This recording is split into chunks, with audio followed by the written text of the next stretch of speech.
નમસ્કાર, સ્વાગત છે આપનું હવે રાજકોટમાં. જોઈએ આજના ટોપ 10 ન્યૂઝ.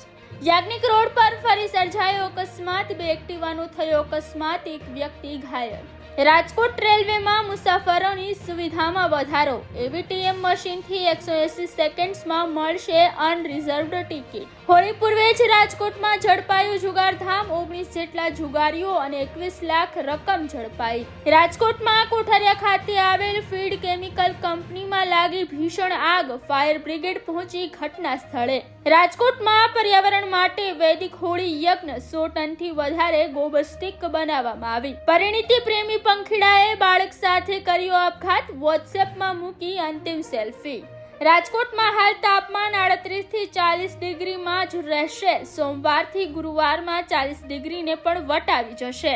આરટીઓ ખાતે તારીખ 26 અને 27 માર્ચના રોજ ઓટોમેટિક ડ્રાઇવિંગ ટેસ્ટ ટ્રેક બંધ રહેશે.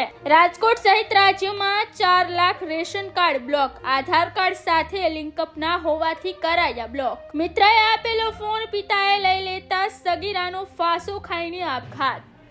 વધુ ન્યૂઝ અપડેટ્સ માટે જોડાયેલા રહો હવે રાજકોટ સાથે. વધુમાં અમારી યુટ્યુબ ચેનલને સબસ્ક્રાઇબ કરીને બેલ આઇકન જરૂરથી પ્રેસ કરજો. નમસ્કાર.